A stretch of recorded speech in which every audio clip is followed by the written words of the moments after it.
Our next speaker is one of those few people I've known longer than Massimo. Actually, Jim was around when I got my introduction to Massimo back in the 1980s. James Lewis now comes to us from Norway, or by way of Arizona at this particular moment. So let's welcome Jim Lewis. All of our papers this morning are on the same subject, so I suspect any questions we get, we're going to have possibly multiple responses to from different authors. So let's hear the papers first and then take the questions.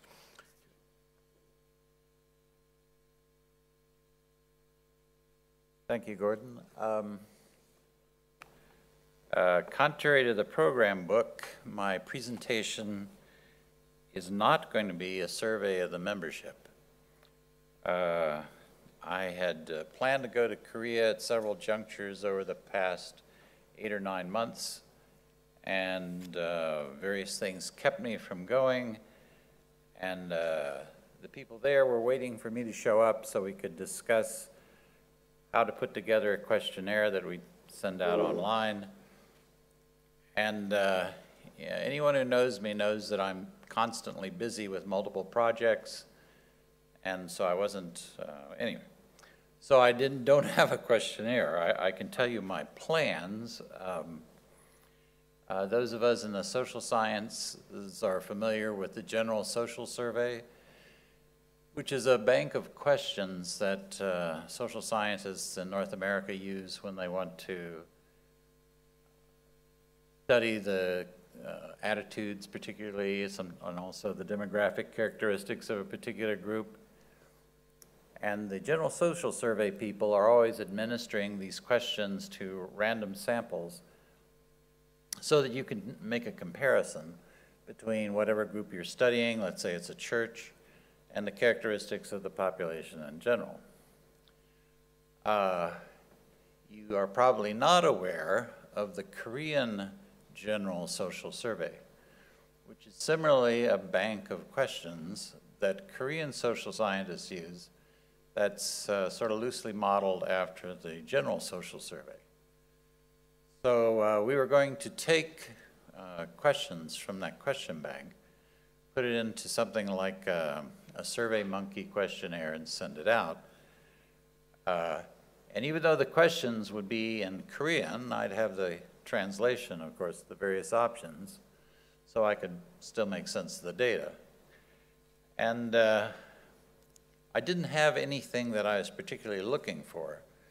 If it had turned out that the membership of this religion, I think I'm going to have to ask people to forgive me for just abbreviating the religion DJ, Daesoon Jinrihoe, because I have a difficult time pronouncing Korean. So, and like I say, I didn't have anything that I particularly wanted to prove. If it had turned out that they were just pretty much like the average Korean, that would have been interesting. If they were differing in some particular way, that would have been interesting. Again, it was just sort of a fishing trip. Let's see. So what I've done for today, instead of that original plan, was just to collect statistics from different places. And many of the figures that I've looked at are quite dated. So I'll be commenting on that. First thing, Massimo alluded to this. If you look at general studies of Korean religion, you'll find they try to assign every religious tradition a percentage. You know, that there are 20% of Koreans, or 25% of Koreans, or 15% of Koreans are Protestant Christian, another percentage Catholics, another percentage Buddhists, and so forth and so on. And the problem is that the sources that I've consulted differ pretty significantly from each other. And I've even found there's one set of statistics that only looked at statistics for religions that people were asked, are you a member of a religion? And so there are a certain number of Protestants, Catholics, Buddhists, and the great majority of Koreans to that particular measurement did not respond that they were members of anything. So there are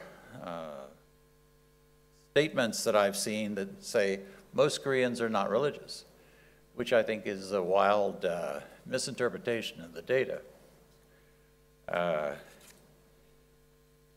I think Massimo mentioned that members of DJ oftentimes don't put that they're a member. So you get wildly different measurements. You get some sources that will claim that there are only 50 or 60,000 members of this movement. You get other sources that say there are 6 to 8 million. So the safest thing you can say is somewhere in between those two extremes. Can everyone in the back hear me all right? Okay, good.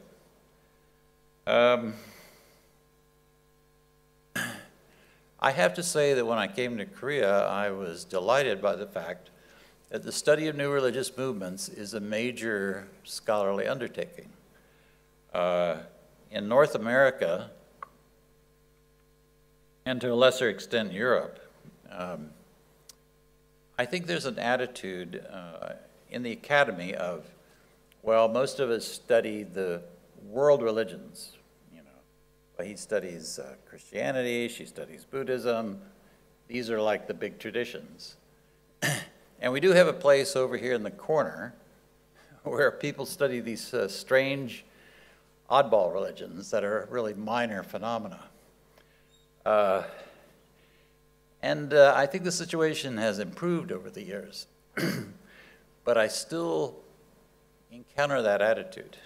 And so Korea was like a breath of fresh air, because in Korea, the study of new religious movements is a serious enterprise. There is a major association for the study of new religions in Korea. They have large annual meetings, and they have a journal for the study of new religions. It's unfortunately in Korean, but it still represents, okay, well, here's a legitimate area of study. It's kind of a breath of fresh air for me. Now, when we were in Korea last year, I happened to pick up a little book that the religion had put together, and it's quite useful. Daesoon Jinrihoe, A New Religion Emerging from Traditional East Asian Philosophy. And it's an anthology. And Don Baker, who Massimo also mentioned, has the lead-in chapter. And I think I'll read just a tiny excerpt here.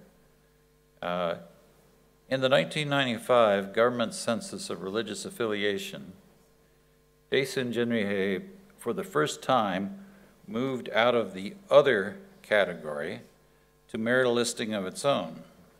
Even though the government only found a little over 62,000 people who said they were members, that undercount still made Daesoon Jinrihoe the 6th largest religious community in Korea,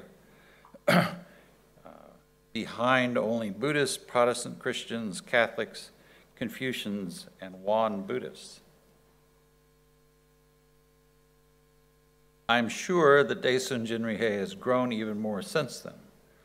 The growth is obvious not only in the many temple complexes and single temples which dot the peninsula, but in the general hospitals and schools run by Daesoon Jinrihoe. Now, Don then goes on to quote other statistics, but his statistics seem to be extremely dated. It might be because this book was in preparation for a long time, or at least that's my understanding. So maybe he collected these statistics from earlier sources.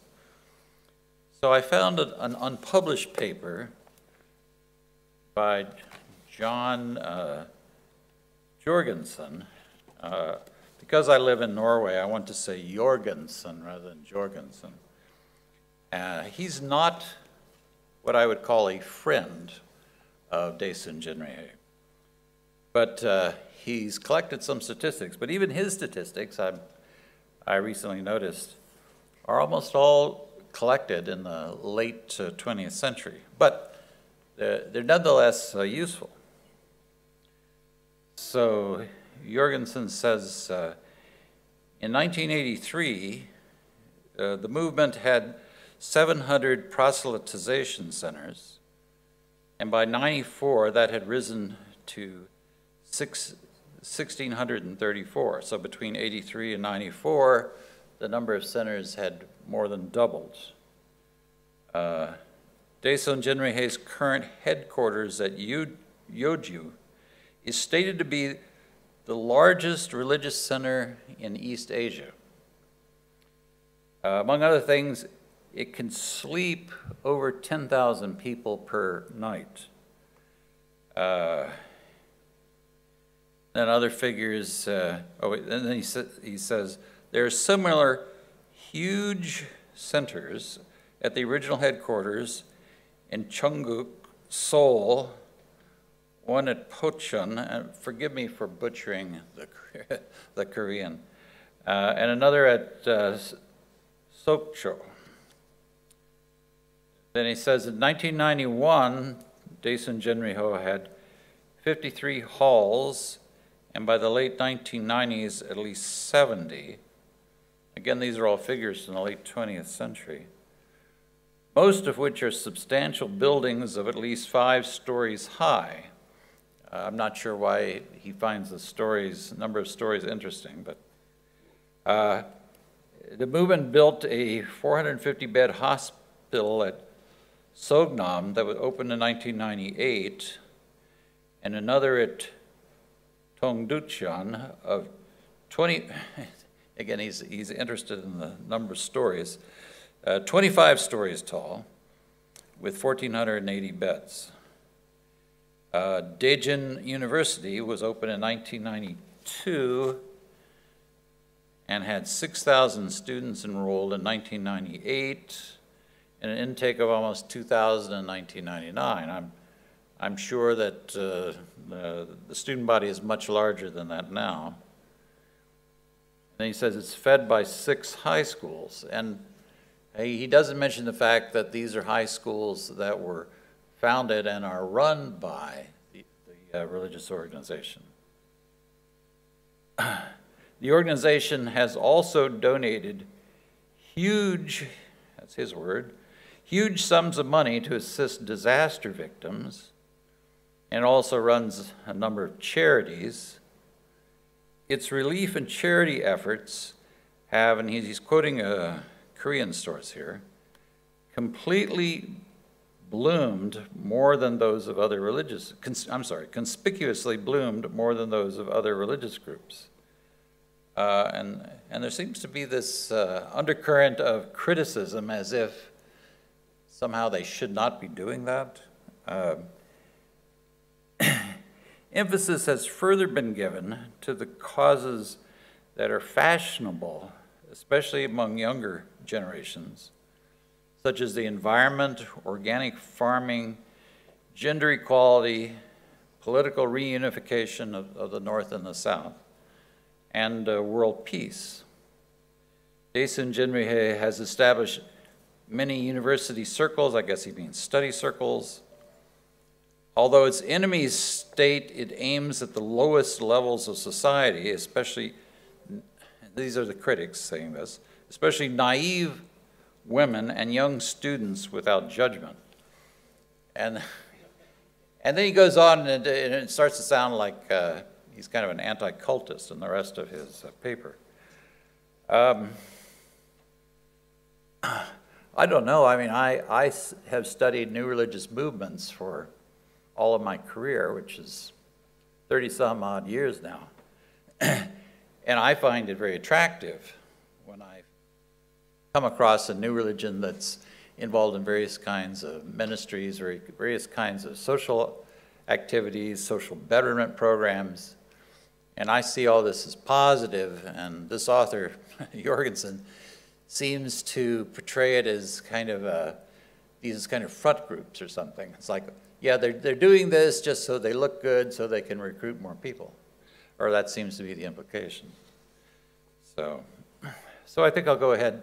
We got started late, and we still have 2 more papers, so I think I'm just going to cut it short right there, and we can maybe talk about some of these figures later.